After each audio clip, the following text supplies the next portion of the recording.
시청자 여러분 안녕하십니까? 나경원 전 의원이 정치 인생에서 최대의 벼랑 끝 위기를 맞고 있습니다.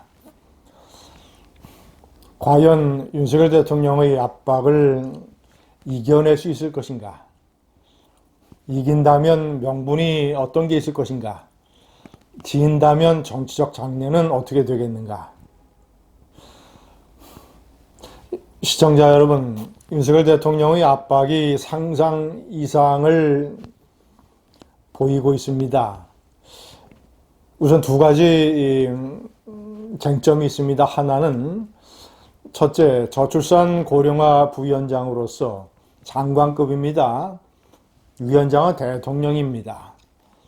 대통령 바로 아래에 정부 부처의 장관급 공직자가 대통령과 다른 정책을 일방적으로 발표를 한 것이 과연 국민들에게 어떻게 비춰지겠는가? 누가 옳은가? 팩트는 무엇인가? 자, 두 번째는 이 당원들의 열정적인 지지도만 믿고 출마를 했다가 과연 그 결과는 어떻게 되겠는가?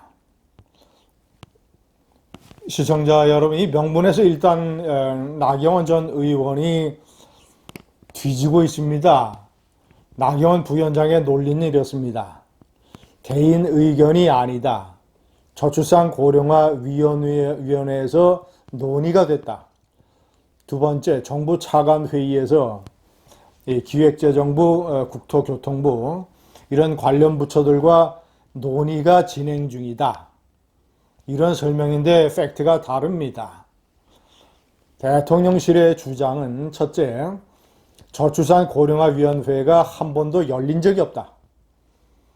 두 번째, 기획재정부와 국무조정실에서 이미 반대 의견을 냈다. 국무총리실이 국정기조에 부합하지 않는다며 반대 의사를 분명하게 전달했음에도 발표를 강행한 것은 행정부의 일원임을 망각한 처사, 행정부의 일원으로서 자격이 없다라는 아주 엄청난 비판입니다. 예산 주무부처인 기획재정부마저도 극구 반대한 개인 의견을 발표했다. 그래서 혼란을 야기했다.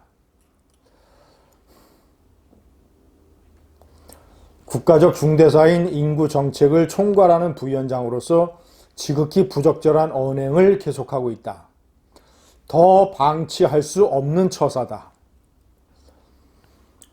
해촉을 검토해야 한다는 의견도 대통령실 내부에서 나오고 있다. 해촉 검토까지 말이 나왔습니다. 더 방치할 수 없다. 이것은 이미 제가 봤을 때는 선을 넘은 것이라고 봅니다. 그리고 명분이 정책으로 따지자면 대통령실에 있습니다. 나경원 부위원장은 신년 기자간담회에서 정교한 검토가 필요하다라는 전제를 깔았다라고 얘기하지만 아무리 그런 전제를 단다 하더라도 설익은 정책을, 더군다나 대통령과 정부와 다른 정책을 부위원장이 발표한 것은 일단 수세 국면에 몰리는 것을 자초한 것입니다. 시청자 여러분, 일단 이런 정책의 명분에서 밀리게 되면 정치적인 입지도 상당히 어려워집니다. 제가 두 번째 명기했듯이, 자, 만약에 지금 거의 해촉 수준으로 가는 거 아니냐라는 느낌이 드는데요. 왜냐? 대통령실의 강력한 비판이 나온 어제 나경원 전 의원은 중앙일보와 통화해서 출마 여부에 대해서 마음이 달라진 것은 없다라고 얘기를 했습니다. 그 마음은 무슨 마음이냐? 이미 이 출마 쪽으로 마음을 조금씩 굳혀가고 있다라는 입장입니다. 출마 쪽으로 조금씩 굳혀가고 있는 입장에 변화가 없다. 대통령실의 1차 경고에도 불구하고. 자, 때문에 이런 것들이 만약에 해촉이 되고 윤 대통령과 나경원 사이에 깊은 갈등의 고울이 패인 상태에서 과연 나경원 전 의원은 출마해서 높은 지지율을 유지할 수 있을 것인가?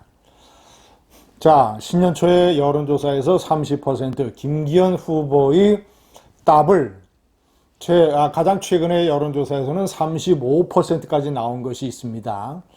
자, 그렇지만 제가 말씀드린 대로 국민의힘의 책임당원들은 첫 번째 어떤 기준을 가지고 당대표를 뽑을 것인가?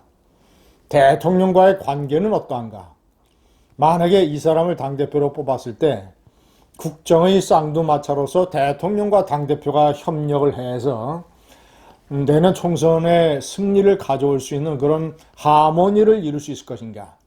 왜냐? 직전에 당대표였던 이준석이가 윤석열 대통령과 너무나 큰 불협화음을 일으켰고 이런 것이 대통령과 정권의 지지율에 엄청난 부정적인 영향을 미쳤다는 것을 기억하고 있기 때문에 당원들은 첫 번째 조건으로 대통령과의 하모니를 생각할 것이다.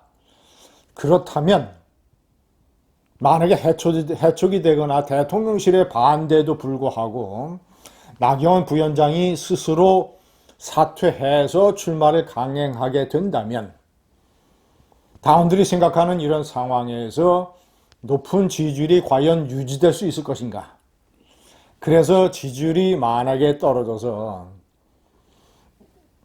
2등이나 아니면 3등이나 이런 식으로 해서 결선 투표에도 가지 못하게 된다면 나경원 전 의원의 정치적인 미래, 내년 총선에서의 서울 동작을 공천 가능성, 그리고 앞으로 여성 대통령을 꿈꾸는 본인의 정치적인 야심, 이런 것들은 어떻게 될 것인가?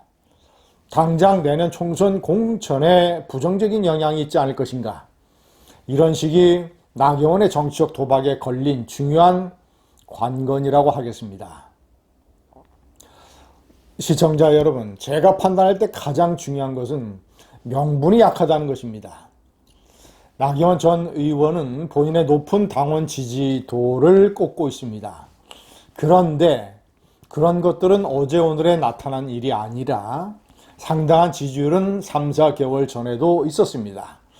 그렇다면 그가 당대표 출마를 생각을 했다면 저출산 고령화 부위원장이라고 하는 장관급 이 고위 공직을 맡지 말았어야 합니다. 인구정책, 저출산정책, 거기다가 기후환경 대사까지 맡고 있습니다. 그런 거를 3개월 전에 수락을 하고 3개월 만에 내가 당대표에 출마하겠다. 당대표가 되면 더 잘 도울 수 있다. 이런 식의 얘기를 하는 것은 과연 국민들에게 설득력이 있겠는가? 자, 정치는 생물이라고, 그런데 윤석열 대통령이 아름다운 모양새로 나경원 전 의원의 출마를 방조할 가능성은 거의 없습니다. 윤석열 대통령도 상당히 정치적인 모험을 하고 있습니다. 친윤계 대표 후보로 되어 있는 김기현 의원, 그가 만약에 당대표가 되지 않는다면 윤석열 대통령에도 커다란 정치적인 상처가 생길 것입니다. 때문에 윤석열 대통령은 김기현 후보를 당선시키기는 데에 눈에 보이지 않는 최선의 노력을 할 것입니다. 때문에 나경원 전 의원에게 최대한 압박을 가해서 그가 대통령과 척진 후보라는 것을 최대한 부각시키는 그런 모양새를 갖출 것입니다. 나경원 전 의원에게 아름다운 출마는 눈에 보이지 않습니다. 거친 출마, 정치적인 생사를 건 출마, 과연 그런 정치적인 도박이 성공할 수 있을 것인가? 며칠만 더 지켜보죠. 감사합니다.